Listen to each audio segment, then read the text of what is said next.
కార్యక్రమ అధ్యక్షులు వేదిక ఉన్నటువంటి పెద్దలందరికీ ముందుగా నా తరపున ధన్యవాదాలు. ఏదైతే మన ప్రాంతంలో రాయపూర్లో జరిగినటువంటి ఘటన మనందరినీ కలిచివేసింది.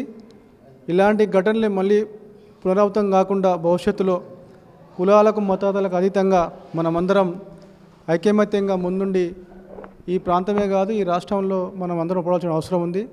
ఈ ఇబ్రహీంపట్నం ప్రాంతం ఒక పోరాటాలకు నిలబడే ప్రాంతం. ఇలాంటి ప్రాంతంలోనే ఇలాంటి హత్యలు జరిగితే అది చాలా భవిష్యత్ తరాలకు వేరే మార్గం పోతూ ఉంది, వేరే మెసేజ్ పోతుంది.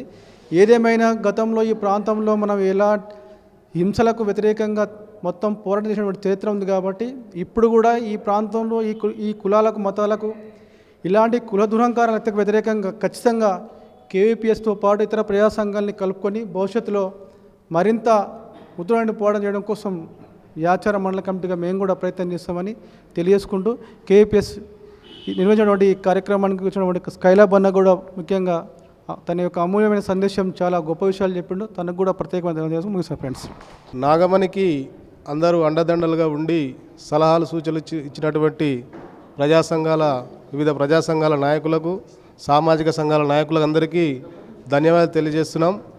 ఏ విధంగా ఈ నాగమణి హత్య చేసిండ్రు అనే దాని మీద అందరూ మాట్లాడి ఆ శ్రీకాంత్కు ఎలాంటి న్యాయం జరగాలని సలహాలు సూచనలు ఇచ్చిన ప్రజా సంఘాల నాయకులందరికీ, ఇక్కడ వచ్చిన అందరి నాయకులందరికీ ధన్యవాదాలు తెలియజేస్తున్నాం.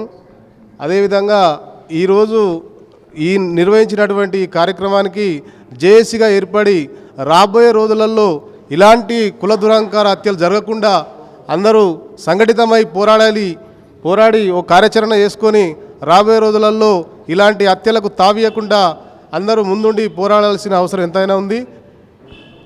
ఇక్కడ వచ్చిన వీరందరికీ ధన్యవాదాలు తెలియజేస్తున్నాం. కేవీపీఎస్ ఇబ్రహీంపట్నం మున్సిపల్ కమిటీ తరఫున మీ అందరికీ ధన్యవాదాలు తెలియజేస్తున్నాం.